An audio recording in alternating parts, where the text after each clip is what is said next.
함께 나누실 하나님의 말씀은 신약성경 에베소 6장 16절 말씀 한 절 말씀과 로마서 4장 13절에서 22절 말씀 셋이서 함께 교도하시도록 하겠습니다. 오늘은 믿음의 방패를 취한 자의 확신이라는 말씀으로 에베소 강의 계속적으로 살펴보도록 하겠습니다. 우리는 지난 시간에 복음의 신발을 예비한 신발을 신을 것을 살펴봤습니다. 이 복음의 예비한 신발이 무엇인가? 많은 여러 가지 주제가 또 내용이 있겠지만은 그 중에서 가장 핵심적인 것은 복음의 확신이라고 했습니다. 복음의 확신을 가지고 있어야 우리는 영적 전쟁에서 반드시 서서 승리할 수 있음을 살펴봤고요. 오늘은 계속적으로 영적 전쟁을 위한 전신갑주의 갑옷을 입는 입장에서 사도 바울은 전환점을 가지고 오늘 말씀을 전하고 있습니다. 그 전환점이 무엇이냐면 11절에 모든 것 위에 믿음의 방패를 가지고 가는 이 가진다라는 이 표현을 쓰고 있습니다. 그동안은 신다, 붙인다 이런 말씀을 쓰고 있는데 이 말씀은 영어 성경에는 좀 분명하게 구별되어 있습니다. 앞쪽에 나온 우리의 전신갑주를 입는 과정 속에는 having이라는 어떤 몸에 갖는다라는 개념이 있는데 오늘 믿음의 방패를 가지라라는 이 말씀은 taking이라는 용어를 쓰고 있습니다. 이 taking이라는 용어 속에서 적극적인 자세를 표현하고 있는 것이죠. 또 이것은 우리가 반드시 가지고서 싸워야 될 무기 중에 한 가지다라는 것을 또한 강조하고 있습니다. 자, 믿음의 방패는 무엇인가? 이게 방어적인 것이죠. 디펜스하는 것입니다. 자, 우리가 신학에서 내가 믿는 신앙을 사람들에게 설명할 수 있는 것, 설명하는 걸 뭐라고 하냐면 변증이라고 합니다. 그래서 내가 가지고 있는 믿음을 사람들에게 설명하는 것, 변증하는 것입니다. 또 누군가 내가 갖는 믿음에 대해서 어떠한 믿음의 잘못된 논리를 공격한다면 그 논리에 대한 공격을 우리가 다른 논리로서 공격하는 것을 변증이라고 합니다. 이 변증하는 과정을 바로 믿음의 방패를 가졌다라고 이렇게 말할 수가 있습니다. 믿음의 방패. 우리가 변증함에 있어서 가장 중요한 핵심적인 방어 기제는 방패라는 것입니다. 근데 이 방패는 무엇인가? 믿음이라는 것입니다. 우리가 어떠한 사람들의 공격 앞에서도 우리가 무너지지 않고 넘어지지 않는 비결은 믿음의 방패를 분명히 가질 때 우리는 넘어지지 않는다는 것입니다. 믿음은 우리의 신앙에서 가장 중요한 기본이요. 우리를 보호하는 보호의 도구가 될 수 있는 것입니다. 우리가 신앙에 있어서 우리가 살펴본 예수님을 믿으면 구원받습니다라는 이 믿는다라는 말씀은 바로 구원과 연결이 되어 있고 이 구원과 생명과 바로 연결되어 있는 직결로 연결되어 있는 것이 바로 믿음이다라는 것을 살펴봤습니다. 그런데요, 이 생명과 연결되어 있고 구원과 연결되어 있기 때문에 이 믿음에 대한 공격이 많다는 것입니다. 사람들이 신앙생활하면서 가장 어려운 분야로 믿음에 관한 부분입니다. 믿음이 있느냐 없느냐가 사활을 나누는 것입니다. 내가 믿음이 없다면 죽는 것입니다. 내가 믿음이 있다면 사는 것입니다. 믿음으로 구원받는 것이고 믿지 못하면 구원받지 못하는 것입니다. 믿음이 사활의 문제라는 거예요. 그 때문에 믿음만큼 공격이 강한 것이 없는 것입니다. 사단이 우리를 공격할 때 가장 강하게 공격하는 부분이 바로 무엇인가? 믿음에 관한 것입니다.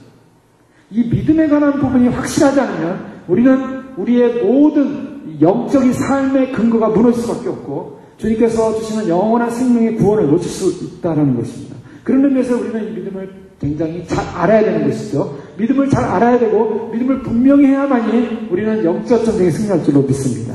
베드로전서 4장 10절 말씀 보면 사랑하는 자들아 너희를 실현하려고 오는 불시험을 이상한 일 당하는 것 같이 이상히 여기지 말라. 자, 우리를 향하여 공격해오는 여러 가지 공격들이 있다고 말하고 있습니다. 특별히 에베소 말씀에는 불화살을 말하고 있죠. 사단이 우리에게 공격해올 때 화전이라고 말합니다. 화전이라고 하는 것은 불로 던져지는 화살입니다.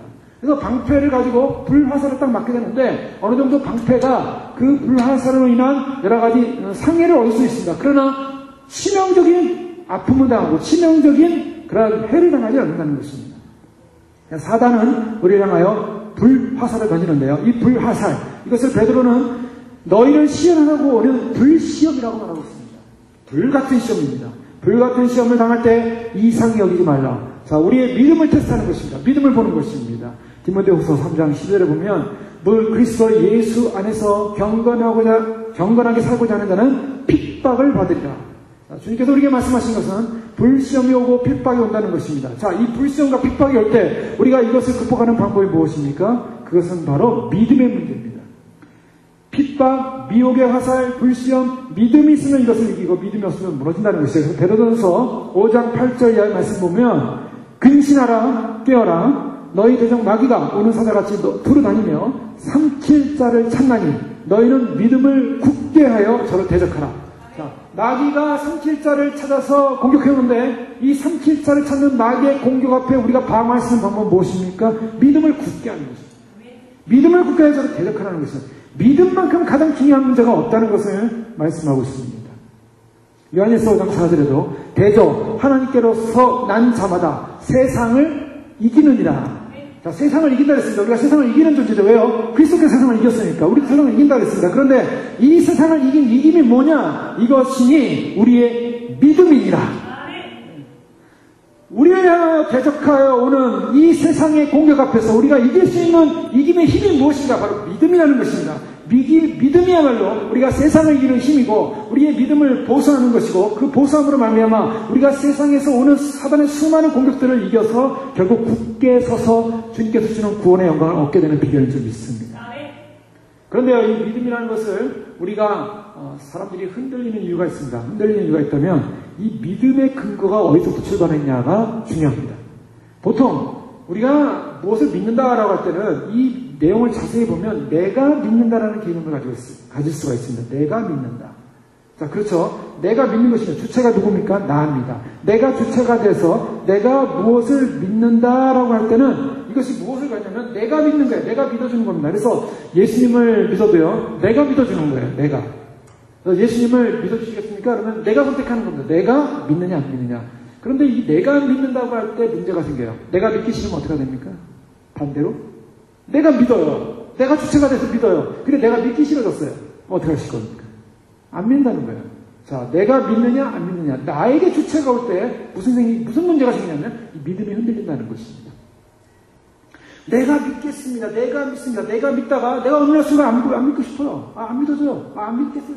그럼 뭐가 됩니까? 내가 주체가 되니까 의심이 들어온다는 거예요. 의심. 그렇다고 보면은 믿음이라는 것이 내가 주체가 돼서 내가 의지적 발동을 하기 시작할 때는 이것은 신념으로 갈 수 있다는 것입니다. 신념으로 갈 수 있어요. 그러면 믿음이라는 것이 무엇인가? 우리가 제대로 된 믿음을 갖는다는 것은 무엇인가? 그것은 믿음이라는 것은 항상 대상이 있다라고 성경은 말하고 있는 것입니다. 대상. 그것을 다른 표현을 하면 무엇을 향하는 것이라고 말할 수 있습니다. 근데 그 대상이 무엇을 향하냐? 그것이 바로 우리가 잘 알고 있는 하나님에 대한, 하나님을 향하는 것, 하나님을 바라보는 것, 하나님을 향하는 것, 그것 자체가 믿음이다 라고 말하고 있는 것입니다. 히브리서 11장 1절 말씀, 우리가 잘 알고 있는 말씀 아닙니까? 믿음장인데요. 히브리서를 보면요, 히브리서 1장부터 10장까지의 말씀 보면 제사에 관한 말씀이 나오고 있습니다. 그래서 이 제사를 한꺼번에 한 번에 이루심으로 말미암아 예수님께서 단번에 제사로 우리에게 완전한 속죄를 주셨다. 제사에 관련된 얘기를 하다가 갑자기 히브리서 11장에 오면 믿음이 확 나오릅니다. 자, 제사에 관련된 이야기가 나오다가 왜 히브리서 11장에 믿음이라는 얘기가 나옵니까? 제사와 믿음이 무슨 관계가 있습니까? 자, 제사는 무엇을 상징하냐면 바로 구약 시대의 제사가 주는 상징적 의미는 바로 그 제사가 주는 것은 속죄입니다. 속죄를 이루시는 그 모형은 누구였습니까? 속죄를 이루시는 모형은 그리스도였습니다. 그리스도께서 단 한 번의 제사로서 십자가에서 제사를 드림으로 말미암아 속죄를 이루심으로 우리에게 구원을 주는 사건을 구약의 제사적 사건으로서 계속 모형론적으로 보여주고 있었다는 거죠. 그런데 그 모형론적으로 보여줬던 그 그리스도의 구원의 사건이 예수 그리스도 안에서 완전히 한 번의 제사로 완성이 됐습니다. 한 번의 제사로 완성됨으로 말미암아 그 그리스도 안에서 우리에게 진정한 제사함의 은혜가 왔어요. 그 제사함의 은혜가 온 그것을 무엇으로 말하고 있냐면 히브리서 11장에 믿음이다라고 선포하고 그 믿음의 근거가 누군가 믿음의 주체가 누군가 믿음의 주체는 바로 그리스도라는 것을 강조하고 있는 것입니다.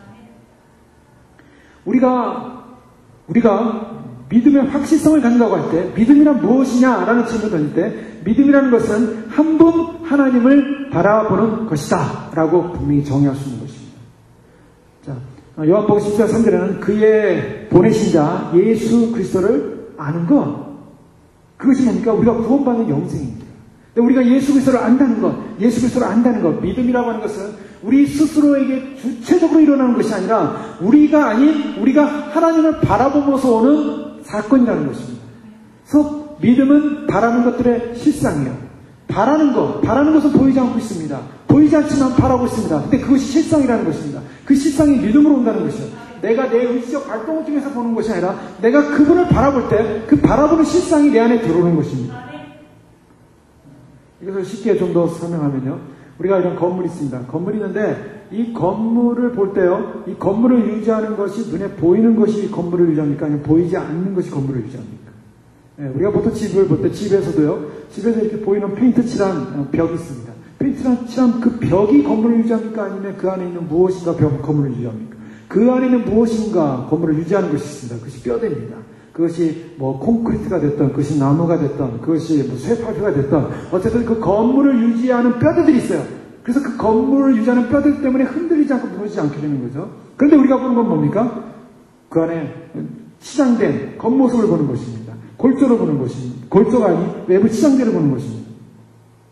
자, 우리가 눈으로 보는 것, 이 세상의 눈으로 보는 것, 눈으로 보는 가치는 우리에게 진정한 가치가 아니라는 것을 말하고 있는 것입니다. 우리가 바라는 것들의 실상이 온다는 것은 보이지 않는 세계를 말하고 있습니다. 보이지 않는 그 하나님을 내가 바라볼 때, 보이지 않는 그 하나님을 의지할 때, 그 보이지 않는 하나님을 의지하면서 내가 신뢰할 때 그 실상이신 하나님에 대한 믿음이 우리 안에 있다라는 것을 증명한다는 것입니다.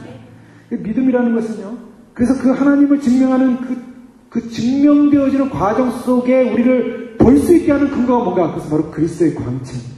그리스도가 우리로 하여금 바로 하나님을 만날 수 있게 하고 하나님을 볼 수 있게 하셨어요. 그리스도께서 그래서 오신 것입니다. 주님께서 이 땅에 오셔서 우리를 위하여 십자가에 못 박혀 돌아가시고 예수님을 본 자는 나를 하나님을 보았다라고 주님 말씀하실 때 예수 그리스도를 보는 사람이 하나님을 보았다라는 이 말씀을 통해서 우리는 보이지 않는 그 하나님을 어떻게 만날 수 있냐면, 어떻게 믿을 수 있냐면 그리스도를 통해서 믿을 수 있다라는 것입니다. 그래서 오늘 특별히 로마서 4장으로 넘어와서 이 특별히 믿음에 관련해서 사도 바울이 믿음이 어떤 것인가라는 걸 변증하면서 믿음에 관한 대표적인 사람을 들어서 믿음을 변증합니다. 그 대표적인 사람이 바로 아브라함이었습니다. 우리가 아브라함을 통해서 믿음이란 무엇이고 믿음의 사람이란 무엇이고 믿음의 실체가 무엇인가를 발견할 수 있는 것이죠. 아브라함도요 18절에 보면 아브라함이 바랄 수 없는 중에 바라고 믿었다라고 말하고 있습니다. 바랄 수 없는 중에 바라고 믿었다. 바랄 수 없는, 보이지가 않습니다. 바라지가 않는 상황입니다. 그런데 그것을 바랐다는 거예요. 눈으로 보이지 않는데 바랐다고 희망했다고 소망했다고 하는 그 소망을 통해서 그것을 믿음으로 말미암아 결국 어떻게 됐습니까? 그 믿음으로 말미암아 의롭게 됐다라고 말하고 있습니다. 우리에게서 믿음이라고 하는 것이 얼마나 중요한가. 근데 그 바랄 수 없는 게 무엇인가? 내 자손이 어떻게 된다고요? 내 자손이 굉장히 많아질 것이다. 내 자손이 많아질 뿐만 아니라 우리 모든 사람의 조상이 될 것이다 라고 말하고요. 바로 내 후사를 통해서 많은 사람들이, 구름 같은 사람들이 생겨날 것이다. 이런 말씀을 하고 있습니다. 바로 아브라함은 그 같은 이야기를 들었을 때 도저히 신뢰할 수 없는 상황이었습니다. 아브라함에는 자식이 없었습니다. 또한 그가 자식을 낳을 수 있는 상황도 아니었습니다. 눈에 보이지 않았습니다. 환경적으로 보이지 않았습니다. 환경적으로 이것은 도저히 이룰 수 없는 것이라고 인정할 수밖에 없는 현실이었습니다. 그럼에도 불구하고 무엇을 믿었습니까? 하나님의 약속의 말씀을 믿었던 것입니다. 그 하나님의 약속의 말씀을 믿으니까 그것이 실체가 돼서 왔다는 것이죠. 실체가 돼서 온 사건이 바로 믿음이었습니다. 하나님은 어떤 분이십니까? 우리가 하나님을 대할 때 하나님은 자비로운 아버지시고 또 그리스도를 통해서 그리스도를 우리에게 보내주셔서 의와 성결과 생명을 우리에게 알려주신 분입니다. 그리고 구원을 얻게 하신 분입니다. 그래서 우리가 하나님에 대한 믿음을 갖게 되면 우리가 그리스도를 통해서 진정한 하나님이 가지고 있는 성품적 의와 성결과 생명을 알게 되는 것이죠.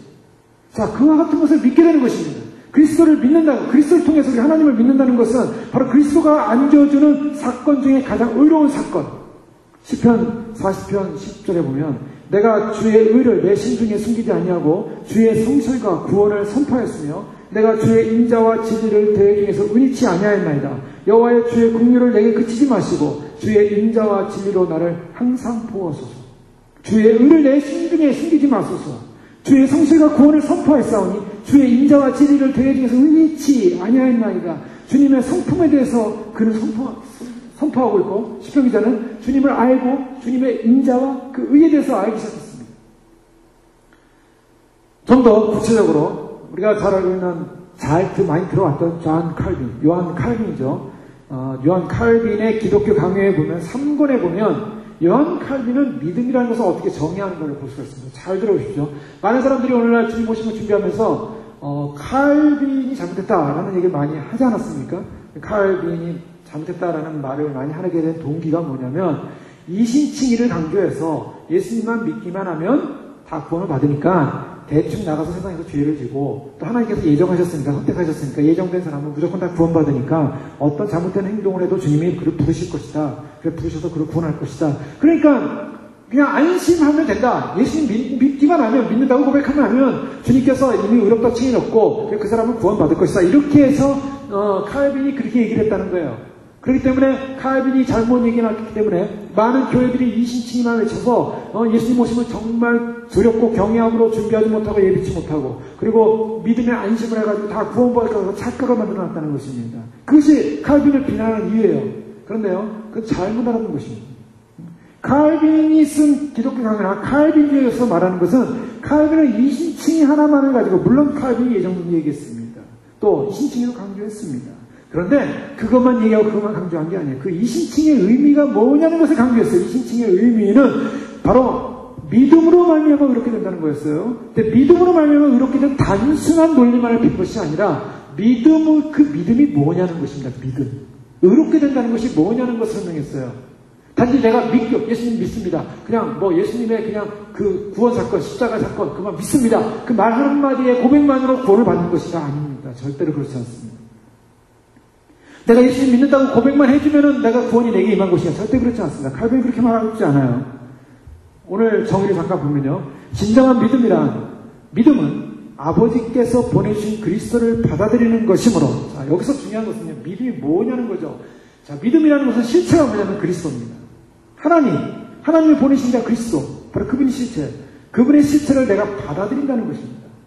그리스도를 받아들인다고 할 때 형이상학적으로 보이지 않는 분은 그냥 단지 억셉하는 것, 단지 동의하는 정도로 받아들인다는 게 아니에요. 그분의 인격, 삶, 그분의 성품, 그분의 모든 것을 받아들인다는 거예요. 그래서 요한복음 6장 29절에 예수께서 대답해 가셨을 때 하나님의 보내신 자를 믿는 것이 하나님의 일인이라고 말했습니다. 하나님의 보내신 자, 하나님이 보내신 그리스도를 받아들이는 것이 믿음인데요.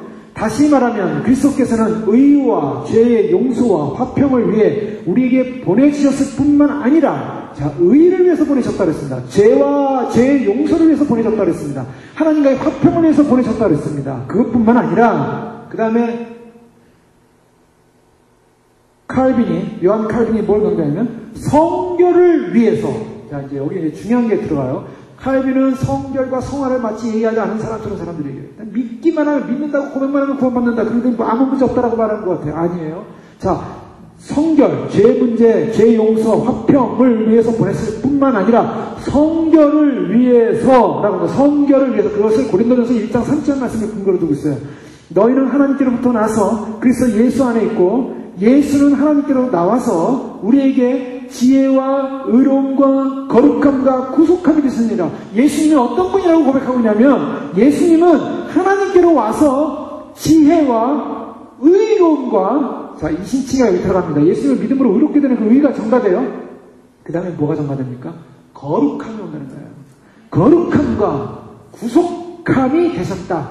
칼빈은 이 말씀을 이용해서 단지 우리가 죄 용서함 받고 의롭게 된다는 그러한 법적 문제만이 아니라 동시에 성령으로 말미암아 성격해 되고 거룩해 되는 구속함을 이루는 존재가 되야 된다고 강조하면서 계속 읽어보겠습니다. 그리고 생명수의 원천으로 요한복음 7장 38절을 인용하고 있어요. 나를 믿는 자는 성경 이름과 같이 그 배에서 생수의 강이 흘러나리라. 자, 생수의 강이 흘러나는 생명수의 원천으로서 그리스도를 보내셨으므로 동시에 성령으로 말미암는 성화까지 이해하지 않으면 아무도 그리스도를 충분히 알 수 없다는 것을 의심할 여지가 없습니다. 자, 무슨 말입니까?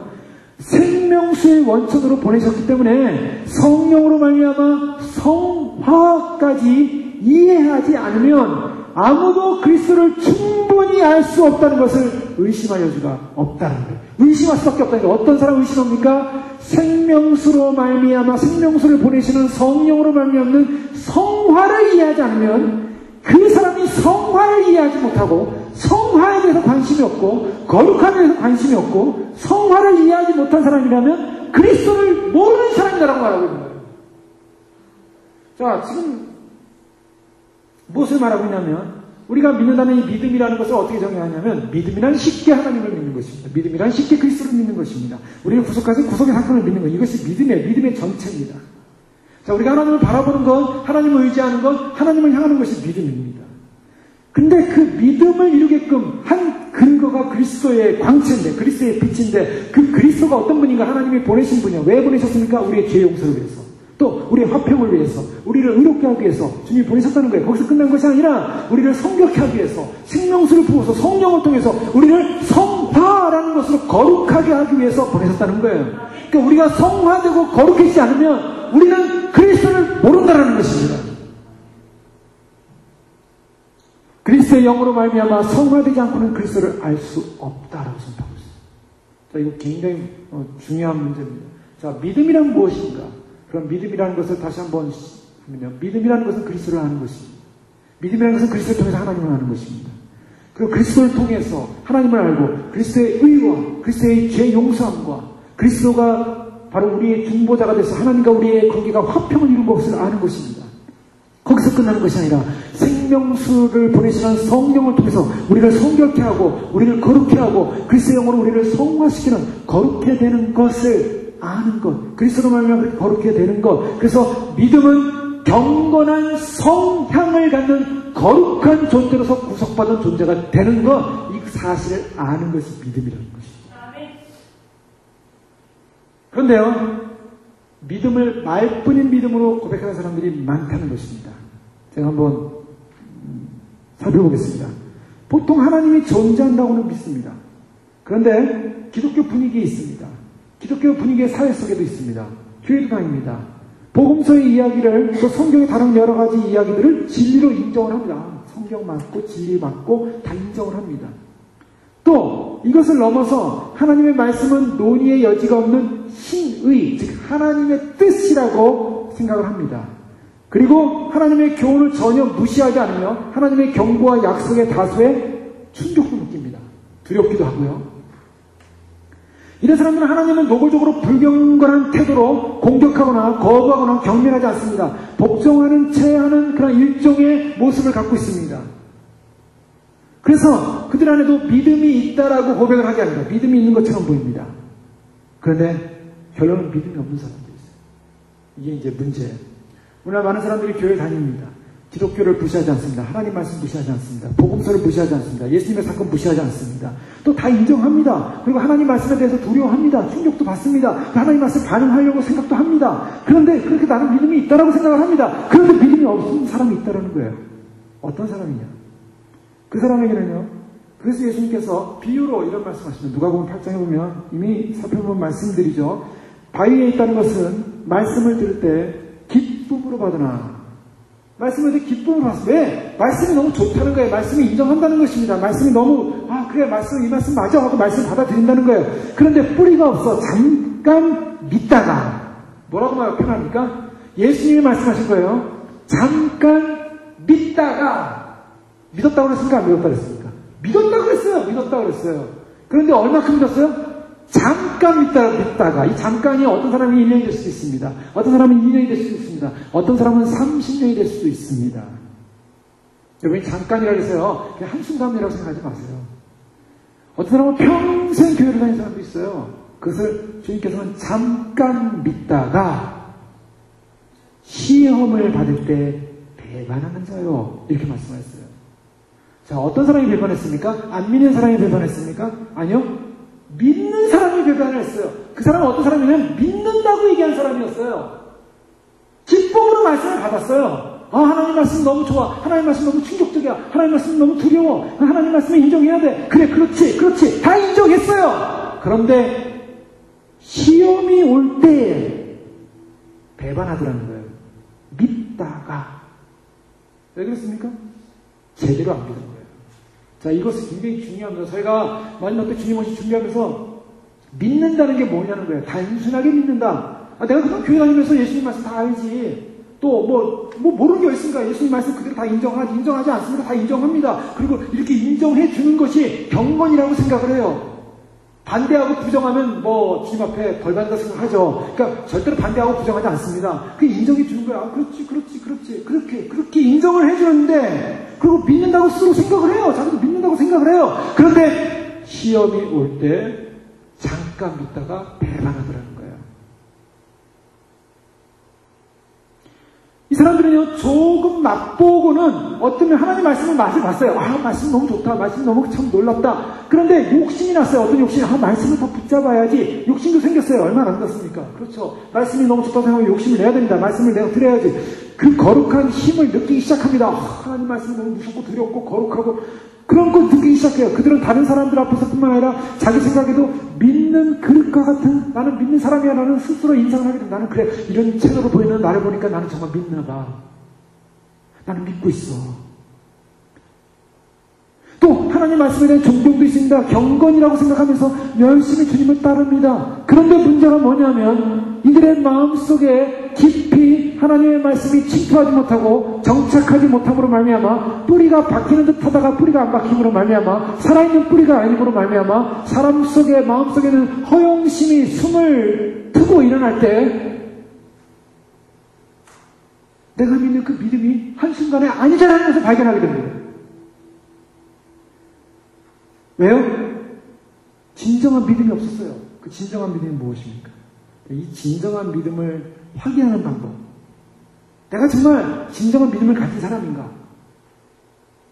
내가 정말 남들이 볼 때, 나 자신을 볼 때 나는 분명히 믿는다고 하고 왔는데, 믿는 것을 다 인정하는데, 시험이 올 때 나는 배반할 수 있는가? 어떻습니까?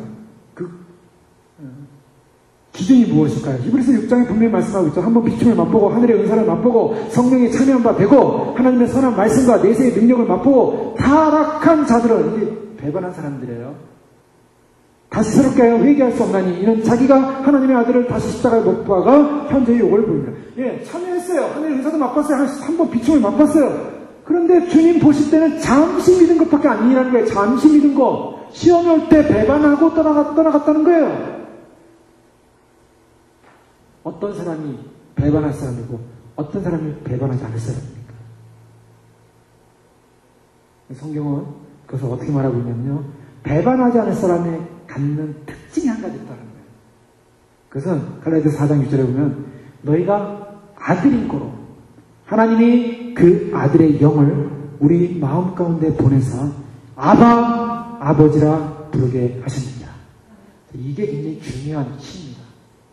많은 사람들이요, 교회 다니고 주님을 믿고 따른다고 하지만, 또 믿음이 있는 것처럼 믿는다고 했지만, 그리고 자기가 정말 하나님의 자녀라고도 고백을 했지만, 진짜 아들의 영이 없어요.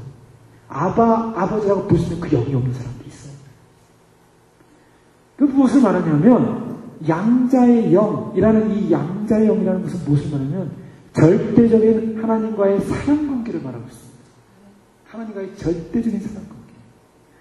저희가 믿음이 정말 있는 사람이고 믿음의 뿌리를 내리는 사람이라면 어떤 사람이 믿음의 뿌리를 내냐면 하나님을 정말 사랑하는 사람이 뿌리를 내려요.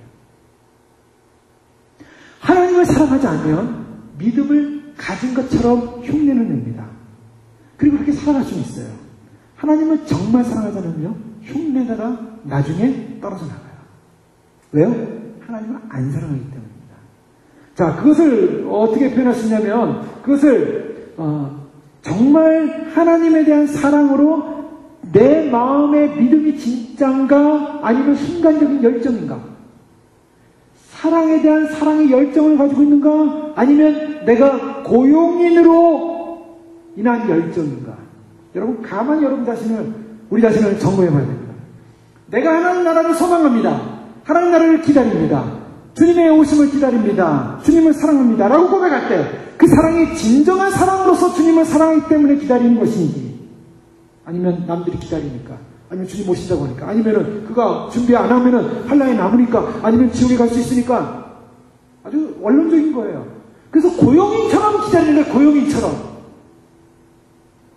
기다리는데 고용인이에요. 마음에 기쁨이 없습니다. 소망이 없습니다. 감사가 없습니다. 달려가지 않았어요. 그냥 고용돼서 가는 거예요. 고용돼서. 아이고 이거 안 하면 안 되니까. 가짜입니다. 그래 내가 고용인의 마음이 아니라 정말 하나님을 나의 아버지로 예수님을 나의 신랑으로 사랑하는 거예요. 그 사랑하는 마음으로 주님을 기다리고 주님을 바라보고 주님을 의지하고 그 믿음을 가지고 그날을 소망하고 이 사람들을 배반하지 않습니다. 많은 사람들이 주의 오심을 준비하면서 배반한 사람들이 한두 명이 아니에요. 배반이라는 말을 써서 죄송한데요. 믿음을 잃어버린 사람이 한두 명이 아니에요. 왜요? 가짜 믿음이었기 때문이에요. 고용인처럼 믿었어요.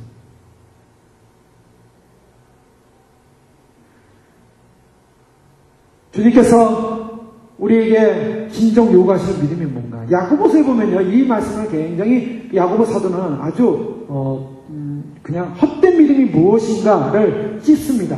야고보서 2장 14절에 보면 내 형제라 만일 사람이 믿음이 있노라 하고 행함이 없으면 무슨 유익이 있으리요? 그 믿음이 있느니 자기를 구원하겠느냐? 만일 형제나 자매나 얼벗고 일용할 양식이 없는데 너희 중에 누구든지 그에게 이르러 평안히 가라 더욱게 하라 배부르게 하며 그 몸에 쓸 것을 주지 아니하면 무슨 이익이 있으리요? 이와 같이 행함이 없는 믿음은 그 자체가 죽은 것이라.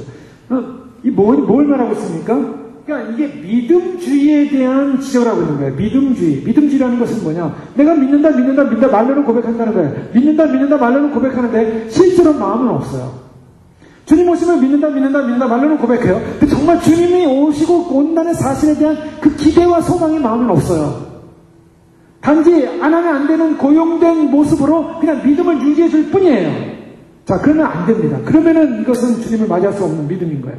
우리 자신을 돌이켜 볼 때 사울과 같은 경우 어떻습니까? 사울 왕 같은 경우에는 하나님을 사랑했다는 경건한 충동이 왕성할 때가 있었어요.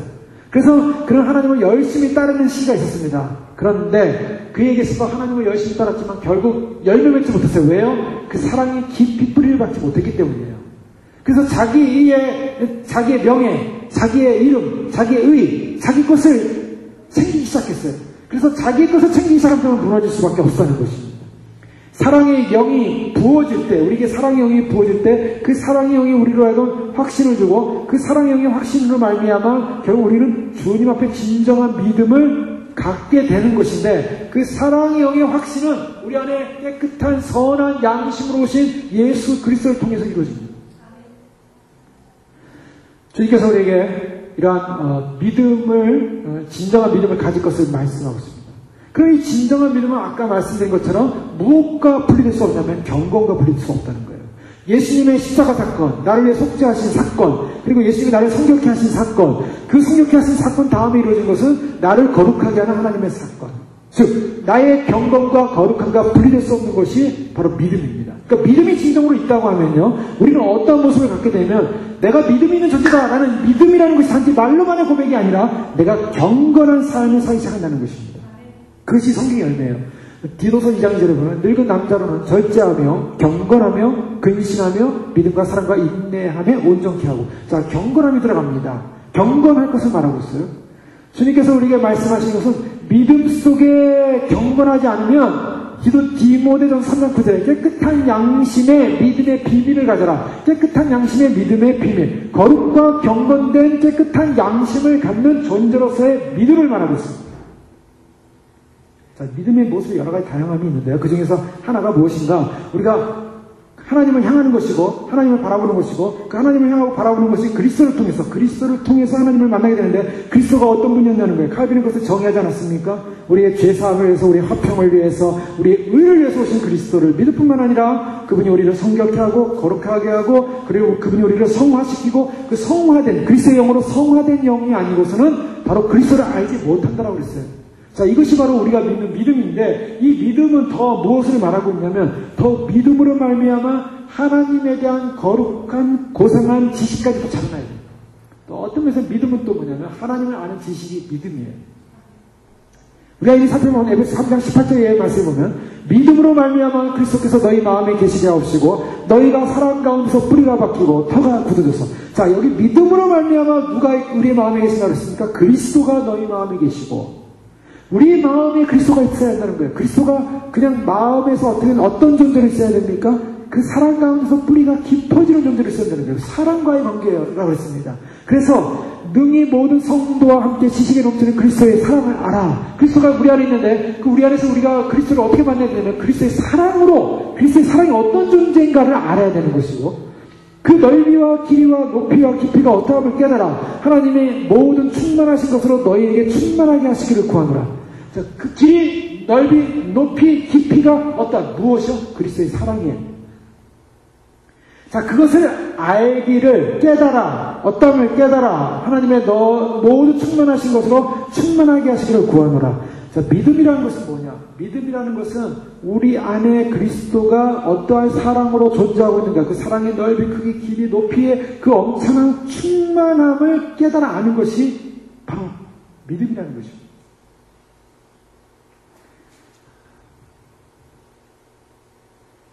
또한 그 믿음은 무엇을 또 가지고 있냐면 확실함입니다. 믿음 안에는 어떠한 사건이 있냐면 확실함과 견고함을 믿음으로 표현하고 있어요. 자, 믿음이 있는 사람은 어떤 사람입니까? 믿음이 있는 사람은 흔들리지 않습니다. 그런데 믿음이 없으면 흔들리죠. 확실함을 말하고 있어요. 그래서 시편 18편 30절에 보면 하나님의 도는 완전하고 여호와의 말씀은 정매하니 저는 자기에게 피하는 모든 자의 방패시로다. 자기에게 피하는 모든 자의 방패시로다. 하나님의 도와 말씀이 완전하기 때문에 그 완전하신 하나님에 대한 신뢰, 확신을 가지는 것이 바로 믿음이다라고 말하고 있습니다. 대사로서 1장 5절에 보면 우리 복음이 말로만 너에게 이른 것이 아니라 오직 능력과 성령과 큰 확신으로 된 것입니다. 큰 확신이 된 것이니 우리가 너희 가운데서 너희를 어떤 사람이 된 것을 너희 아는 바와 같으리라. 우리에게 확실함이 필요하다는 것이죠. 진정한 믿음이라는 것은 하나님이 어떠한 분인가, 하나님이 우리 가운데 이루신 일이 무엇인가, 그 분명한 확신을 갖는 거예요. 근데 그 확신을 어떻게 가질 수 있는가? 우리가 그리스도를 바라보면 확신을 갖게 되고요. 우리 자신을 보면 우리는 멸망이 있음을 보게 되는 것입니다. 그리스도를 바라볼 때 확신이 있는 거예요. 그리스도의 의로 말미암아 죄가 극복이 되어지고 죄가 극복됨으로 말미암아 주님의 구원은 우리가 받을 정죄를 말씀하셨습니다. 자, 그 확신을 갖는다는 거예요. 그리스도를 바라볼 때 나는 이제 더 이상 죄로 말미암아 정죄받을 존재, 죄로 말미암아 사망에 이를 존재, 죄로 말미암아 지옥에 떨어질 존재가 아니다라는 분명한 자기 가치. 근데 그 자기 가치를 갖기 위해서는 우리는 어떻게 되냐면 그리스도와 연합되어 있어야 한다는 것입니다. 그리스도와 하나 되어 있어야 한다는 거예요.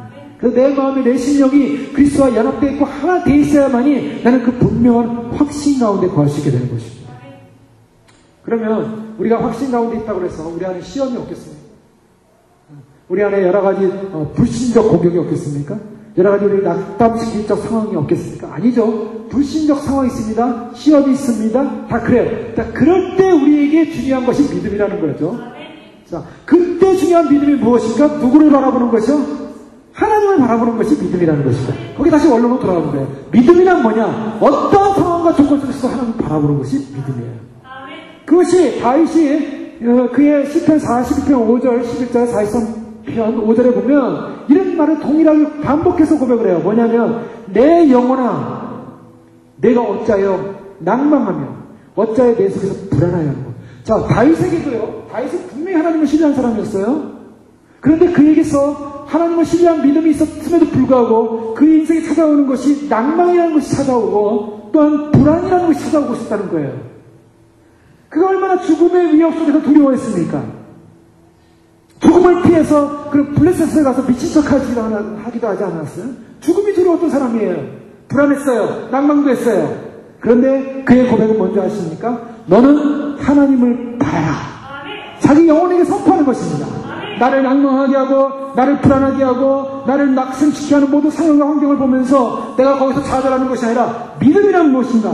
믿음이라는 바로 그 상황에서 작동하는 거예요. 우리를 보호하는 것입니다. 우리가 그 사단의 낭만과 절망적 환경과 조건들, 불안의 상황들을 우리에게 공격해오는 그 상황 속에서 우리의 믿음은 하나님을 바라라. 이것이 하나님을 바라보는 것이 믿음이라는 것입니다. 자, 히브리서 11장 1절에 분명히 말하고 있어요. 믿음은 바라는 것들의 실상이요. 바라고 있으면 하나님을 바라보니까 하나님의 그 의와 하나님의 구원과 그 하나님의 화평과 그 하나님의 사랑과 하나님의 보호하신 확신이 우리에게 들어온다는 거예요. 그것이 믿음이라는 것입니다. 그 얼굴의 도우심을 인하여 내가 오히려 찬송하리로다. 자, 아브라함이요. 오늘 4장 18절에 보면 도저히 믿을 수 없는 상황, 바랄 수 없는 중에 바라고 믿었다라고 말하고 있어요. 자, 다시 돌아온 것입니다. 4장 18절 아브라함이 바랄 수 없는 중에 바라고 믿었으니 이는 내 후손이 이 같으리라. 지금 후손이 없었어요. 아브라함은 후손을 낳을 수 있는 상황도 아니었습니다. 아무런 조건적, 눈으로 볼 때 아무런 그런 손에 잡을 만한 것이 없었어요. 그럼에도 불구하고 바랄 수 없는 중에 바랬다는 것입니다. 그것이 믿음인 것입니다. 그에게 있어서 낙심되는 상황이 없었겠습니까? 사실 인간적으로 보면요, 낙심되는 상황이 있었어요. 우리가 로마서로 와서 그렇고 히브리서로 와서 그렇지, 아브라함이 창세기로 가서 아브라함이 그 하나님의 약속을 기다리는 과정에서 어떻습니까? 낙심했던 적이 있었어요. 그래서 결국에는 그가 잘못 이삭이 아닌 이스마엘을 낳지 않습니까? 그가 인간적으로 보면 낙심한 시간도 있었어요. 그런데 그럼에도 불구하고 그 아브라함 마음속에 하나님이 결국 궁극적으로 이실 것이라는 그 소망을 포기하지는 않았다는 것입니다.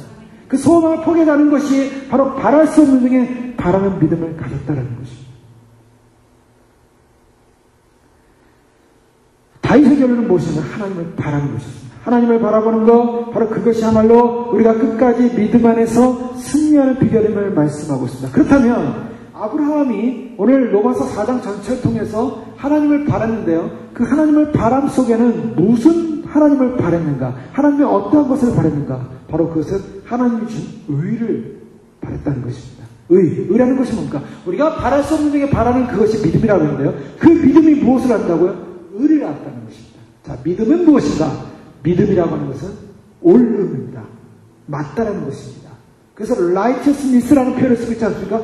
믿음으로 말미암아 의롭게 됐다. 그 믿음으로 말미암아 의롭게 됐다는 표현을 지금 로마서 4장 말씀 속에서도 계속 반복해서 말하고 있습니다. 3절에 보면 성경이 무엇을 말하느냐? 아브라함이 하나님을 믿음에 이것이 저에게 의로 여김 바 되었다.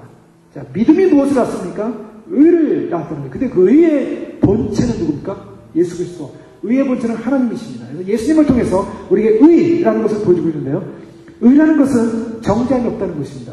의라고 하는 것은 더 이상 그로 하여금 죄인이라고 낙인을 찍어서 지옥에 들어갈 수 없다는 것입니다. 의라고 하는 것은 바로 이 사람은 죄인이 아니라는 선포예요. 그래서 믿음으로 말미암아 의롭게 됐다라는 그 놀라운 선포를 받았다는 것입니다. 그 선포를 받은 근거가 뭐냐? 하나님의 거룩하심, 하나님의 정결하심, 하나님의 죄 없으심, 하나님의 의로우심, 그것이 어디서부터 왔냐? 믿음에서 왔다는 것입니다.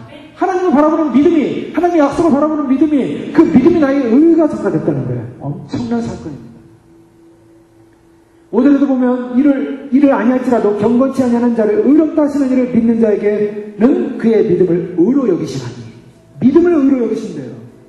또 구절에 보면 그런즉 이 행복이 할례자에게며 혹 무할례자에게며 대저 우리가 말하기를 아브라함에게는 그 믿음을 의로 여기셨다 하느라, 그 믿음을 의로 여기셨다. 11절에도 보면 저가 할례의 표를 받은 것이 무할례 시에 믿음으로 된 의를 인친 것이니 믿음으로 의롭게 됐다. 13절에도 보면 오직 믿음의 의로 말미암은 것이다. 자, 의를 계속 강조하고 반복하고 있죠. 또 22절에도 보면 그러므로 이것을 저에게 의로 여기셨다라고 말하고 있어요. 의. 자, 믿음이 무엇을 낳습니까?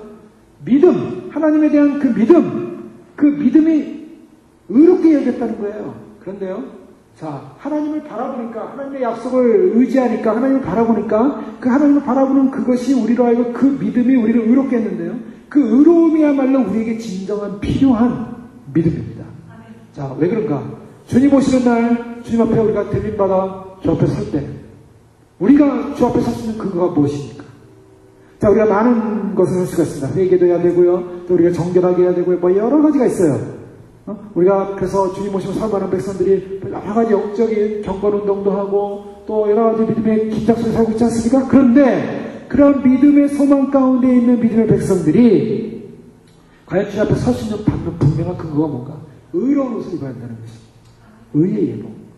자, 이사야 64장 6절에 보면요, 대저 우리는 다 부정한 자 같아서 우리의 의는 다 더러운 옷 같으며 우리는 다 쇠폐함이 잎사귀 같으므로 우리의 죄악이 바람같이 우리를 몰아가나이다. 자, 더러운 옷을 입은 사람, 우리의 의가 뭐 어떤 것이냐? 더러운 옷을 입었다는 거예요. 이 더러운 옷은요, 헝겊을 가지고요, 옷을 이렇게 꼬매가지고 하나 이렇게 꼬매서 아주 더러운 넝마 같은 옷을 그냥 하나 걷어서 입고 있는 그 상태, 바로 그 정도의 의밖에 안 된다는 거예요. 우리의 의는. 그 우리의 의를 가지고는요, 주님 오시면 주님 맞이할 수가 없습니다. 그런데 사도 바울은 그가 주님을 바라보는 말미암아 그 믿음을 말미암아 의롭게 됐다는 이 의로움을 무엇을 말하냐면 그리스도의 의가 우리에게 전가됐다는 거예요. 그리스도를 믿고 의지하니까 그리스도의 의가 내게 전가돼서 순결한 의요, 흠 없는 의요, 비교할 수 없는 의요, 완전한 의요, 완벽한 의요, 절대적인 의요, 영광스러운 의가 우리에게 전가된다는 사실을 알았어요. 그래서 자신의 더러운 옷을 가지고는 우리가 주 앞에 설 수 없는데 우리가 주님을 믿음으로, 주님을 신뢰함으로 그 주님의 거룩하고 완벽하고 순결하고 절대적이고 흠없고 이 모든 의가 우리의 전가됨으로 말미암아 우리가 그 의의 예복을 입고 주 앞에 설 수 있다는 것입니다. 의의 예복을 입고 설 수 있는 거예요. 자, 그 영광스러운 의를 소망하는 사람들은 어떤 사람들인가? 하나님을 적극적으로 하나님에 대해서 하나님을 위해서 적극적인 결단과 행동을 하게 돼 있습니다. 내가 그 거룩한 의의 옷을 입기 위해서 하나님을 향하여 믿음으로 결단하는 것입니다. 또 어떤 세상적 유혹과도 싸울 수 있는 힘이 생기는 것입니다. 여러 가지 고난을 견딜 수 있는 힘이 생기는 것입니다. 주의 날을 기대하는 힘이 생기는 것입니다. 우리가 태어난 날보다 주님을 만난 날을 더 소망하는 힘이 생기는 것입니다. 여러분, 내가 태어났을 때는 죄 덩어리로 태어났다 했어요. 다윗은요, 내가 모태 중에서 죄악 중에 잉태되었으며 그가 죄인이라고 고백하고 있어요. 우리가 태어나서 예쁘고 아름답고 깨끗하고 또 순결한 것 같지만 사실은 그것은 넝마의 옷을 입고 있는 의와 똑같은 거예요. 우리가 평생을 살면서 입은 옷은 넝마의 옷으로 다 헝겊으로 기어가지고 전부 그지처럼 하고 옷을 입고서 나는 깨끗하다 하고 있는 거예요. 그 깨끗한 옷이 아니라 그 옷을 벗어야 됩니다. 그래서 예수 그리스도를 믿는 그 믿음의 의의 옷을 다시 입어야 되는 거예요. 바로 아브라함은 바로 하나님을 믿고 하나님의 약속을 믿으니까 하나님의 그 의가 전가돼서 그 의롭게 됐다. 믿음으로 의롭게 됐다. 결국 그 의롭게 됨으로 말미암아 그 엄청난 약속의 축복을 받게 되는 것입니다. 의롭게 되지 않으면요, 약속의 축복이 없어요. 내세의 축복이 없어요. 천국의 축복이 없어요. 주님을 만날 축복이 없습니다. 우리는 반드시 의롭게 돼야 됩니다. 근데 그 의롭게 되는 비결이 뭡니까? 바로 하나님을 바라보는 그 믿음. 예수 그리스도를 통한 믿음. 그래서 우리가 태어난 날을 소망하는 것이 아니라 주님 만나는 날을 소망하시길 바랍니다. 태어난 날을 너무 기뻐하지 마십시오. 뭐 기뻐할 거 없습니다. 뭐 요즘 학생 자녀들 보면 생일날이면 내가 태어난 날이니 얼마나 좋은. 물론 그 생명이 태어난 날이라 귀한 일이에요. 그것보다 주님 오실 날을 더 소망하십시오. 왜요? 주님 오시는 날 주님의 의 가운데 들어가서 그 거룩한 의의 생명의 기쁨을 함께 누게 될 줄로 믿습니다. 죄와 사탄과 지옥과 진노를 이길 수 있는 힘이 무엇인가? 의라는 것입니다. 그리스도가 주는 의를 잊지 않고는 우리는 죄를 이길 수가 없습니다. 그리스도가 주는 의를 잊지 않고는 우리는 사단을 이길 수가 없습니다. 의를 잊지 않고는 우리는 지옥의 권세를 이길 수가 없습니다. 의를 잊지 않고는 진노를 이길 수가 없습니다. 그래서 왕이 혼인잔치를 예배했는데 사람들이 다 왔습니다. 그런데 그 중에서 옷을 안 입은, 예복을 안 입은 사람이 있었어요. 쫓겨났죠? 예복을 왜 안 입었습니까? 믿음이 없었던 거예요. 믿음이 없는데 어떻게 같이 온 거예요. 어떻게 이렇게 초청받아 왔어요. 믿음이 없었어요. 믿음의 옷을 안 입으니까 쫓겨나더라는 거예요. 주님 오시는 날 누가 들림받습니까? 누가 하얀 신부의 예복을 입고 들림받습니까? 누가 올라가요? 그것은 믿음의 의의 옷을 입은 사람만이 올라갈 줄로 믿습니다. 그러니까 믿음이라는 것은요, 우리가 주님을 만났으면 결정적인 근거예요. 이 결정적인 근거인 바로 그리스도의 그 의를 소망하고 그리스도의 그 순결과 거룩과 정결과 그 약속을 소망해야 될 줄로 믿습니다. 아브라함은요, 바로 내 자손을 통해서 복을 줄 것이다 라고 얘기를 했어요. 근데 그 눈에 보이지 않는 바랄 수 없는 상황에서 그걸 믿었다고 했어요. 자, 여기서 우리가 같이 적용해 볼 필요가 있어요. 오늘날 주님 오실 때가 가까웠다는 사실을 우리는 알고 있습니다. 시대와 상황과 조건이 다 말하고 있어요.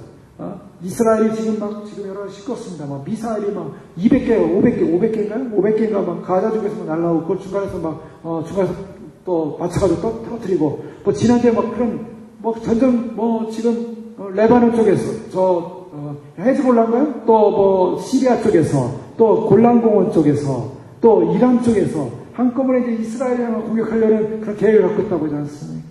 자, 이스라엘의 역사의 시간표요. 이제 주님께서 이제 이 이스라엘이 나라들에서 둘러싸여서 고통과 어려움을 당할 때 이스라엘이 그들과 함께 전쟁을 하면서 무슨 문제가 생기겠습니까? 이제 이스라엘의 운명을 좌우하는 성전이 다 예비하고 준비하고 있는 이 상황에서 성전 재건을 위한 협정이 일어나면 끝나는 거예요. 그 형존체권을 위한 바로 협상과 협정이라는 바로 그것을 주관하는 자가 적그리스도예요. 그 협정이 일어나기 바로 직전 상황에서 흉원이 일어납니다. 그것이 바로 다니엘이 말한 70일의 마지막 한 일회가 시작되는 시점이에요. 마지막 한 일회, 장차 한 일회 동안 언약을 맺는데, 계약을 맺는데, 이 한 일회인 7년의 계약 동안에, 평화 계약 동안에 무엇이 붙을까? 바로 성전 제사가 회복된다고 했어요. 그 성전 제사가 회복되고 3년 반이 지난 바로 그때 성전의 그 성전 안에 바로 가지런물가 있어서 내가 바로 신이다, 나에게 경배하라는 적그리스도가 등장, 적그리스도가 완전히 자기를 경배케 하는 것은 7년 중에 3년 반이 지난 다음. 그렇다고 적그리스도가 3년 반에 나타나요. 그렇잖아요. 이미 적그리스도는 그 계약을 시작하면서 나타났다고 하는 거예요. 그 계약이 시작되면 나타나는 그 한일회가 무엇을 말해요? 이스라엘을 말하고 있습니다. 이스라엘 역사는요 69일회로 끝났다가 이제 한일회가 시작되면서 이스라엘 역사는 다시 연결이 되는 거예요. 그 중간이 뭐였냐? 그 중간이 하나님께서 은혜를 주신 이방 교회의 시간이 있어요. 하나님은 이스라엘을 구원하는 구원 계획이 있는데 그 구원 계획 가운데 이방 교회가 들어온 거예요. 오늘 이 시간입니다. 우리가 우리입니다.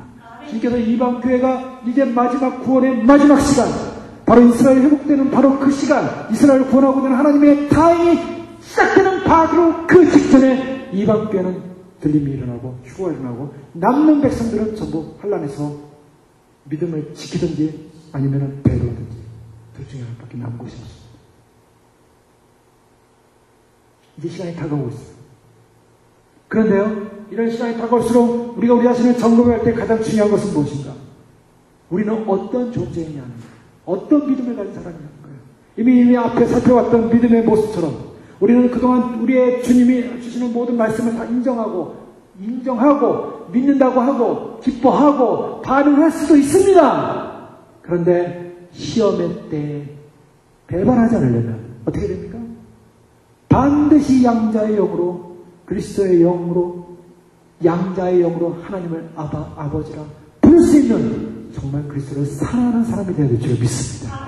사랑만이 그리스도의 신부의 조건이에요, 사실. 여러분, 신랑과 신부가 결혼하는데 사랑이라는 내용이 빠져버렸어요.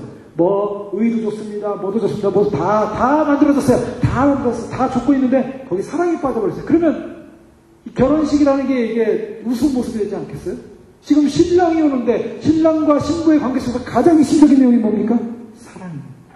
근데 이 사랑이라는 것은 그냥 이루어지는 것이 아니라 사랑이라는 것은 분명한 확실한 이해와 지식과 믿음을 근거로 해서 이루어진다는 것입니다.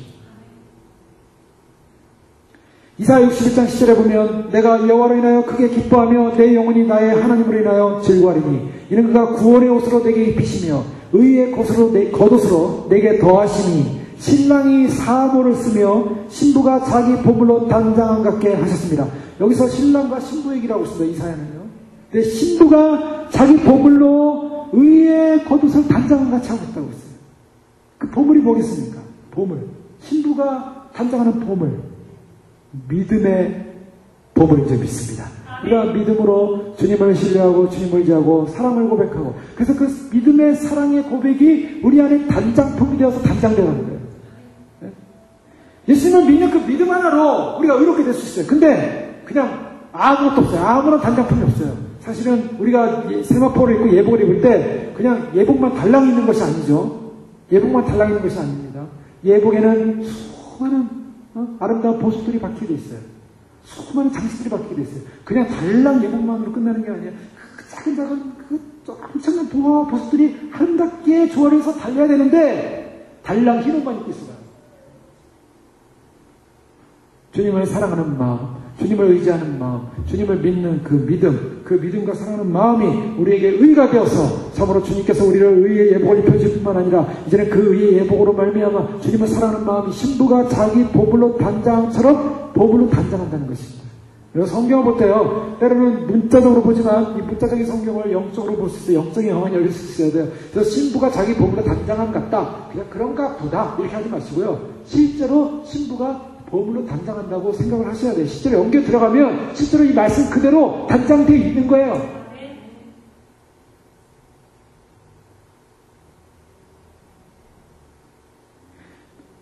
믿음이 그리스도의 의로 영혼을 옷 입히며 영혼은 많은 축복을 누리게 됩니다. 그 그리스도의 의로 말미암아 평화의 축복, 즐거움의 축복, 죄사함의 축복, 감사의 축복, 기쁨의 축복, 거룩의 축복, 성결의 축복.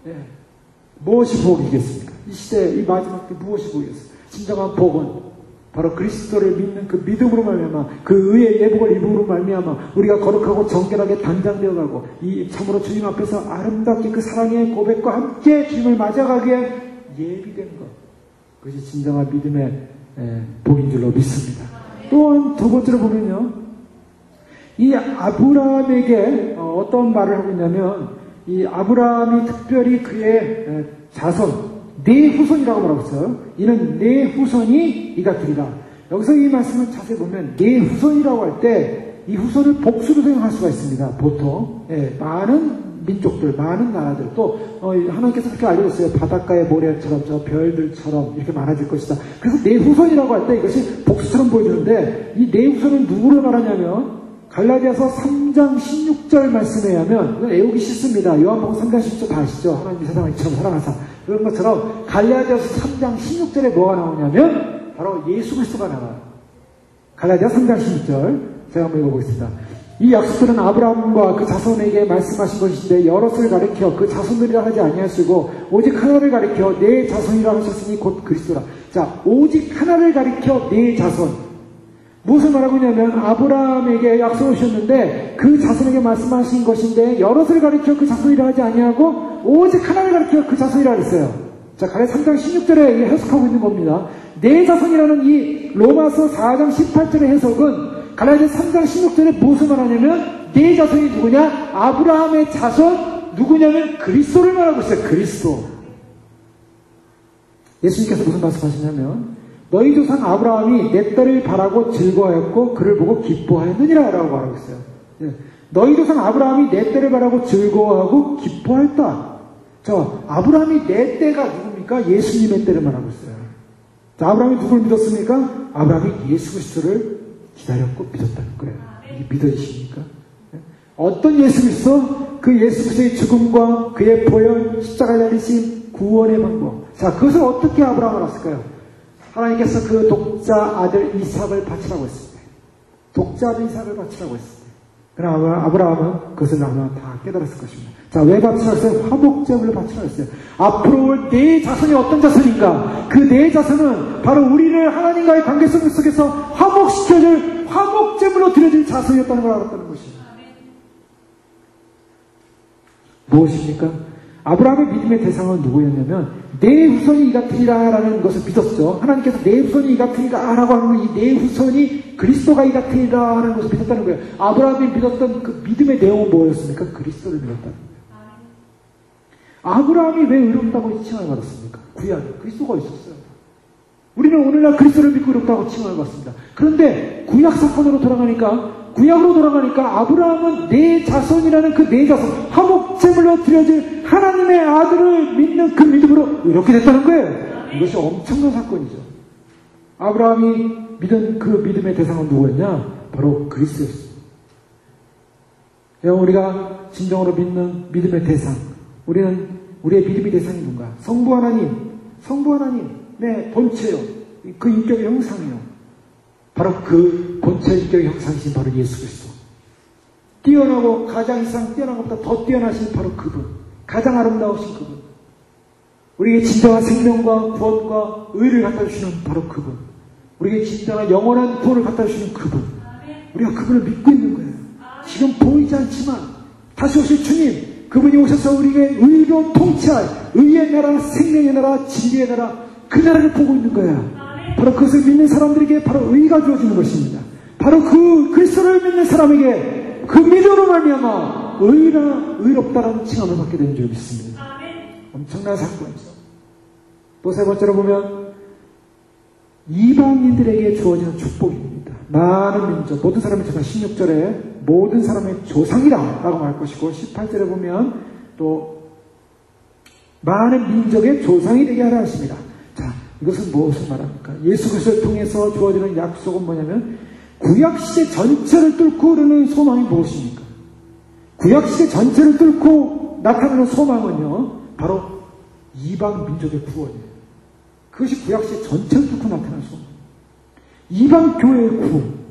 하나님의 아들을 통해서 육체를 입고 올 그 소망이신 바로 메시아, 그분이 가져다 주는 것은 바로 많은 백성, 그를 믿는 의의 백성, 이방 백성들을 구원하고자 하는 하나님의 계획입니다. 구원의 소망입니다. 바로 아브라함 무엇을 믿었습니까? 아브라함은 앞으로 올 그를 통해서 그를 믿는 모든 후손 가운데 민족의 조상이 되게 하겠다. 많은 사람이 구원받을 것은 그런 구원의 소망을 믿었던 거예요. 바로 그 구원의 소망을 아브라함이 믿었던 것입니다. 자, 우리가 오늘날 소망하는 것입니다. 예수 그리스도를 통해서 주님이 이루실 이방교회의 마지막 구원의 소망. 주님께서 교회를 통해서 마지막 교회의 구원의 소망을 이루게 주셨습니다. 주님 오실 때 이 교회가 주님을 맞이하시는 구원의 소망. 우리는 그것을 믿는 것입니다. 그 사실을 믿고 가는 것입니다. 자, 이것을 믿되 어떻게 믿었습니까? 21절에 보면 아브라함이 대충 믿었을까요? 아브라함이 그러면 그러고 되면 되고 말면 말고 이렇게 믿었을까요? 21절에 뭐라고 말합니까? 20절부터 보면요. 믿음이 없어 하나님의 약속을 의식하지 않고 믿음에 견고해져서 하나님께 영광을 돌리며 약속하신 그것을 또한 능히 이루실 줄을 확신하였습니다. 자, 여기서 중요한 것은 믿음이라는 것은 아까도 살펴봤던 것처럼 확신입니다.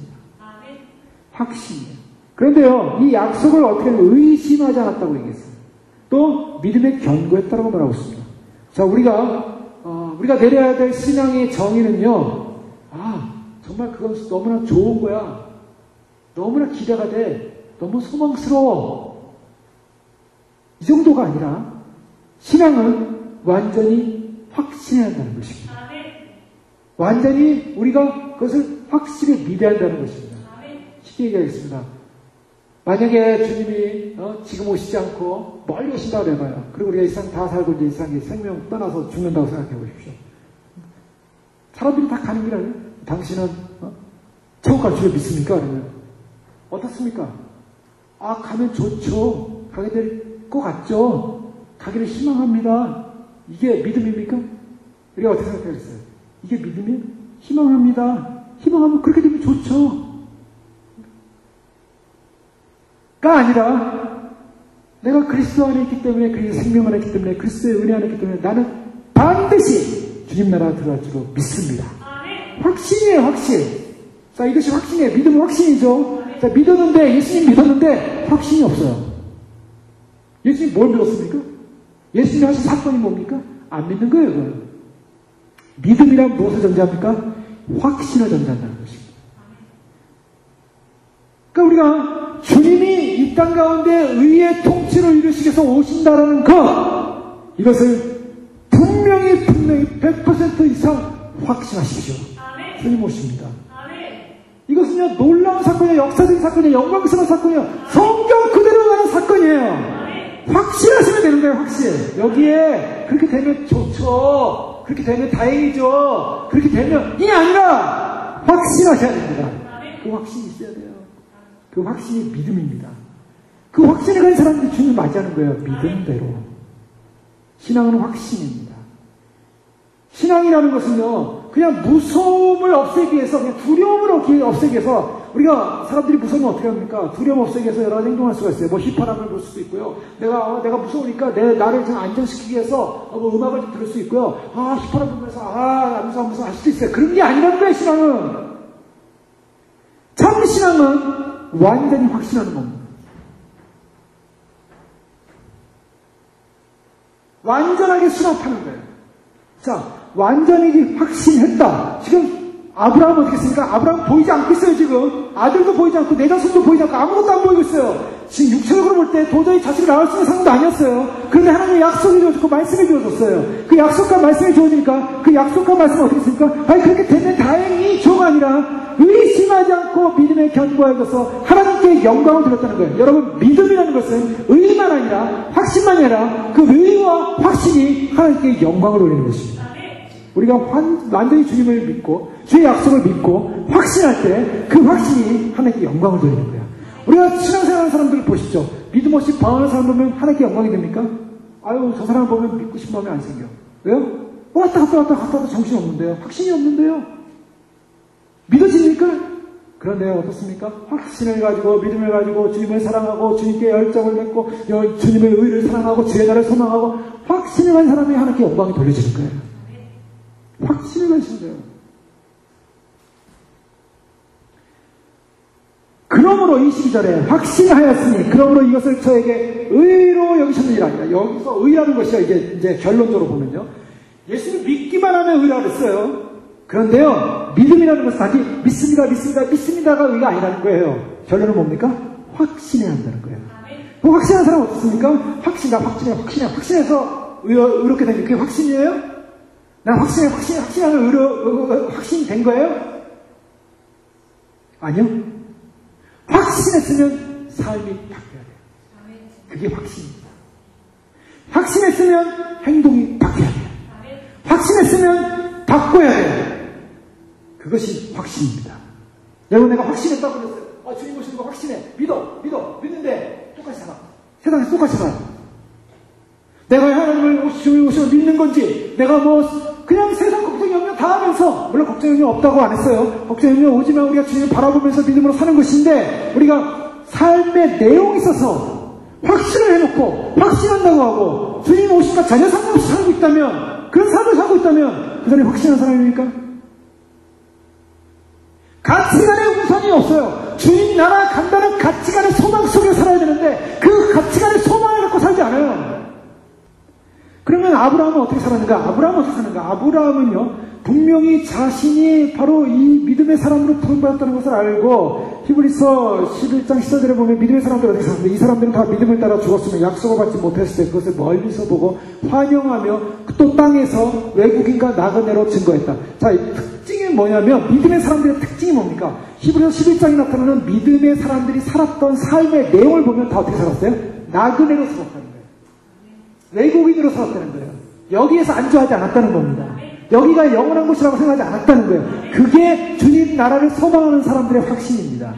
확신의 삶을 사는 사람들은 어떻게, 믿음으로 사는 사람들은요, 믿음으로 살기 때문에 우리가 여기서 안주하지 않고 그 나라를 소망하기 때문에 그 나라를 소망하면서 의심하지 않고 믿음으로 나그네처럼 외국인처럼 살 수 있다는 거예요.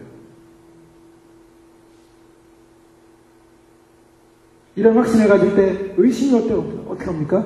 의심이 올 수 있죠. 어떤 사람은 의심이 올 수 있습니다. 그러나 그 의심을 정복하는 것이 믿음이었어요. 그래서 9절, 10절 말씀은 그가 100세나 되어 자기 몸에 죽은 것 같은가 살아있게 죽은 것 같음을 알고도, 믿음이 약해지지 않고 알고도, 자기 몸이 죽은 것 같은가 살아있는 몸에 태가 죽은 것 같은가 알고도 믿음이 약해지지 않았대요. 믿음이 약해지지 아니하고 믿음이 없어 하나님의 약속을 의심치 않았다고 말하고 있어요. 자, 우리에게 의심이 올 때, 의심치 않았다라는 이 말, 의심이 올 때 그 의심을 방어하는 힘이 뭡니까? 믿음이죠. 믿음을 견고히 가져야 되는데, 마귀는 두 가지 방법으로 우리에게 유혹을 해옵니다. 어떻게 유혹을 해옵니까? 너 현실을 봐라. 현실. 항상 그래요. 마귀는. 너 현실을 봐. 너 되겠냐? 현실을 봐. 사라의 태의 죽음 같으면 알고도 그랬어요. 현실은 어땠어요? 현실은 불가능해. 현실은 안 돼. 마귀는 이렇게 욕해요. 처음에. 그럼 사람이 어디서 믿음이 딱 떨어집니까? 나 믿음 있어, 확신해 하다가 현실을 딱 보는 순간, 아이고, 안 되겠네. 이게 바로 믿음에 대한 시험이에요. 현실. 희망 없다. 절망을 주는 것이 마귀의 전략이죠. 두 번째는 뭐냐면, 너 그 약속이 얼마나 큰 건지 알아? 너한테 될 것 같아. 야, 너는 지금 자식 한 명도 없는데 무슨 너의 자식이 저 바닷가에 모래처럼 많아질 것 같냐? 너희 자식이 무슨 저 별처럼 많아질 것 같냐? 말이 되냐? 황당한 얘기지? 여러분 어떻습니까? 마귀는 그렇게 욕해요. 데살로니가서에 나오는 주님께서 오실 때 죽은 자들이 먼저 일어나고 살아있는 우리도 그들과 함께 올라간다 그랬어요. 죽은 자들이 먼저 일어나서 우리가 만나서 함께 올라가요. 함께 올라가는데 이 사실을 여러분 믿습니까? 예. 그런데요, 마귀는 어떻게 되냐면, 야, 그게 어떻게 가능할 것 같냐? 얼마나 엄청난 사건이니? 마귀의 유혹은 그렇다는 거예요. 현실을 봐라. 그것이 얼마나 엄청나냐? 자, 어떻습니까? 자, 우리의 믿음은 어떻습니까? 아브라함은 그랬어요. 현실을 볼 때 믿음이 약해지지 않았다 그랬어요. 왜? 지금 아브라함이 현실을 보는 게 아니에요. 그 현실 이면에 주님께서 말씀하신 약속을 보는 것입니다. 바로 그것이 중요해요. 주님의 약속. 육체 안에, 육체는 우리의 영혼을 담고 있는 그릇 정도예요. 자, 육체에서 영혼이 떠나버리면 육체는 아무것도 아니에요. 아무것도 아니에요. 그래서 우리의 장막집이 무너지면 이 육체는 아무것도 아닌 거예요. 이 육체는. 우리의 속사람 어디 있습니까? 속사람. 우리의 실체, 영이에요. 물론 주님께서 육체를 완전히 다 부정한 건 아닙니다. 육체, 영과 혼과 육을 하나님께 드리라. 우리의 삶이 하나님께 드리는 가치 있는 존재로서 육체의 의미가 있는 것인데, 그렇지 않다면 우리 육체라는 것은요, 주님 오실 때 다 이것은 주님 나라 들어가면 육체 가지고 혈과 육으로는 하나님 나라 못 들어가요. 육체는 바뀌어야 됩니다. 반드시 바뀌어야 돼요. 근데 그 육체가 변형돼서 바뀌기 위해서는 어떻게 됩니까? 우리가 육체를 보는 것이 아니라 육체 너머에는 주님, 나라, 주님과의 연관성, 관계, 이것을 분명해야 될 줄 믿습니다. 우리가 주님과 연관성의 관계가 분명한 것이며, 내가 단지 육체에 있던, 육체 밖에 있던, 주님 나라에 있던, 주님 어디에 있던 주님과의 관계 속에서 승리하게 되는 것입니다. 바로 그 믿음이 주님 오실 때 준비하는 믿음이에요. 우리 몸이 변형될 때 내가 육체가 이거 어떻게 변할까? 어떻게 바뀔까? 우리는 모릅니다. 그러나 주님의 능력에서 신비적인 모습으로 변화될 거예요. 변형되는데요. 변형되는데 지금의 육체의 모습이 아니라니까요. 천국 갔다 온 분들 다 증언해 보십시오. 육체가 그 천국 간 사람들의 모습의 변형 보면은 어떤 모습을 하고 있습니까? 물론 알아는 보는데 바뀐 모습. 육체가 후퇴하는 것처럼 후퇴한 모습을 있지 않아요. 가장 아름다운 모습, 가장 건강한 모습, 가장 청년스러운 모습. 우리에게 있어서 진정으로 필요한 것은 주님께서 우리와 함께 하시고 약속하셨다는 분명한 그리스도에 대한 오심과 그 나라에 대한 약속에 대한 분명한 확신. 그 확신을 가지고 흔들리지 말아야 됩니다. 나는 믿습니다. 나의 불신앙을 도와주소서. 이거 아니에요. 망설이는 것이. 망설이는 믿음이 있어요. 어떤 사람들은 믿음을 가는데 믿음이 없어서 망설입니다. 예? 걸어가지도 못하고 앞으로 갔다가 뒤로 갔다가 옆으로 갔다가 좌우로 흔들리면서 그러면서 이리 가지 못하고 저리 가지 못하고 망설이면 안 되는데, 우리의 마음은 정한 마음이 있어서 그 정한 마음의 확신을 가지고 주님을 향하여 달려가야 될 줄로 믿습니다. 주님을 향하여 달려가십시오. 마귀는 언제든지 우리를 향하여 공격해 올 것입니다. 우리가 전신갑주를 입장해서 우리가 믿음의 방패를 가집니다. 사단은요, 오늘 우리에게 이 믿음을 흔들어놔서 믿음을 없애서 의의 사람으로 만들지 못하는 것입니다. 믿음이 무너지는 순간 의는 떠납니다. 의가 떠나가는 그 순간 우리는 정죄를 받게 됐습니다. 정죄받는 그 사람은 천국 못 들어갑니다. 사단은요, 우리에게 그 믿음을 흔드는 거예요. 근데 그 믿음이란 무엇이었습니까? 믿음이라는 것은 바로 하나님 그분의 속성, 그분을 보내신 바로 예수 그리스도의 그 사건, 죄사함, 거룩함, 의의 사건, 성결의 사건, 성화의 사건까지 온전히 다 믿고, 우리가 주님 앞에서 온전히 그와 같은 그 사건을 믿을 뿐만 아니라 그런 존재로 변화되어지고, 우리가 단지 그것을 믿는다, 확신한다라는 확신의 차원에서 끝나는 것이 아니라 그런 삶으로 반드시 변화된 삶을 살아야 한다는 것입니다. 그래서 아브라함은 그의 삶이 주님 앞에서 의롭다함을 청하고 무엇으로 바뀌었습니까? 아브라함으로 바뀌었어요. 만국의, 열국의 아비다. 열국의 아비로 바뀌었어요. 자신은 열국의 아비다. 그런 그의 삶이 바뀌었어요. 여러분, 우리의 삶이 바뀌어질 줄로 믿습니다. 이제 우리 남은 삶은 무엇입니까? 나는 주님 맞이하게 하여 주님 맞으러 올라갈 수 있는 신부입니다. 신부의 영으로 축복하여 주셔서 믿음으로 고백하시고 주님 맞이하기 위해서 내가 어떻게 살 것인가, 어떤 삶의 태도를 가질 것인가, 삶의 변화가 일어나는 것입니다. 나는 어떤 믿음으로 살아갈 것인가, 어떤 믿음의 결정을 해야 될 것인가, 바로 그것이 믿음의 삶인 것입니다. 많은 사람들이 즐겨 듣지만 잠시 믿다가 믿음을 잃어버린 사람이 아니라, 우리가 끝까지 주님을 사랑하는 양자의 영을 받고 예수 그리스도의 신부의 영을 받고, 그래서 참으로 그리스도를 믿는 그 그리스도를 믿는 의로 말미암아 의의 예복을 입을 뿐만 아니라 주님께서 주시는 그 믿음의 확신과 소망을 가지고 우리가 단장하고 예비하고 행함으로 주님 오시는 날 다 주님을 맞이하는 여러분 되시길 주님으로 축원합니다. 기도하겠습니다. 이 시간 기도하겠습니다.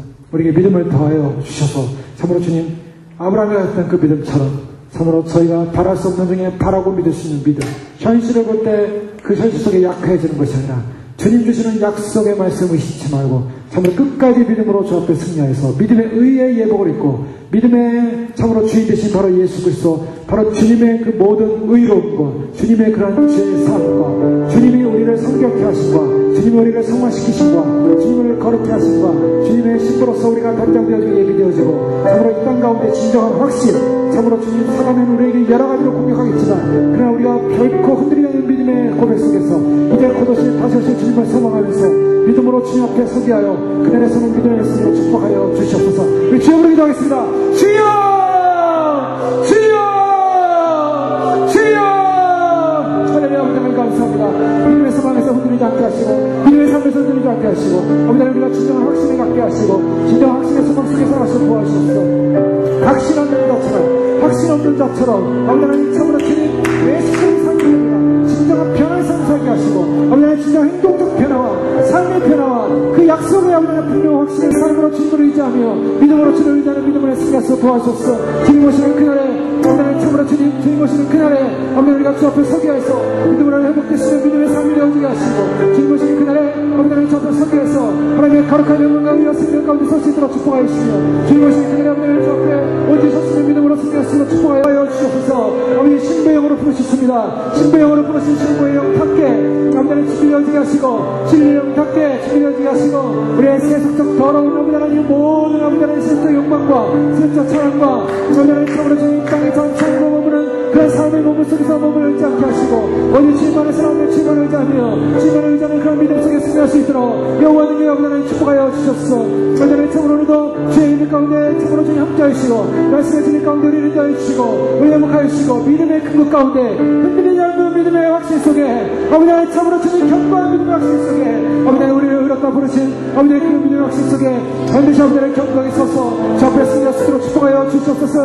할렐루야 믿습니다. 아버지 하나님의 믿음의 의의 방편을 우리에게 주셔서 아버지 하나님 우리를 의롭다고 정죄하는 더 이상 죄의 정함이 없으며 그리스도의 연합과 일치와 그리스도 안에서 완성되어지며 약속을 믿고 이방 구원에 놀란 소망의 약속을 믿으며 그 확신과 소망 속에서 행동하며 결정하며 아버지 하나님 우리의 믿음의 근거인 하나님을 바라보면서 성과 하나님 성경 하나님 성령 하나님 아버지 하나님 주님을 바라보는 그 믿음 속에 반드시 아버지 하나님 바라보며 믿으며 신뢰하는 그 믿음 속에서 아버지 우리의 자신의 주실 주님의 날 의의 날 생명의 날 거룩한 날 아버지 하나님 주님의 나라를 소망하는 의의 백성들이 그날을 소망하고 있음을 알고 아버지 그날을 소망하며 기쁨으로 달려가시게 하시니 감사합니다. 신부의 옷을 입게 하시고 아버지 하나님 신부의 영광을 보게 하시고 주의 날을 기대하게 하시고 고난을 견디게 하시고 유혹을 견디게 하시고 아버지 의의 옷으로서 새 옷으로 예비되어지는 준비되어지는 귀한 믿음으로 승리하시고 축복하여 주옵소서.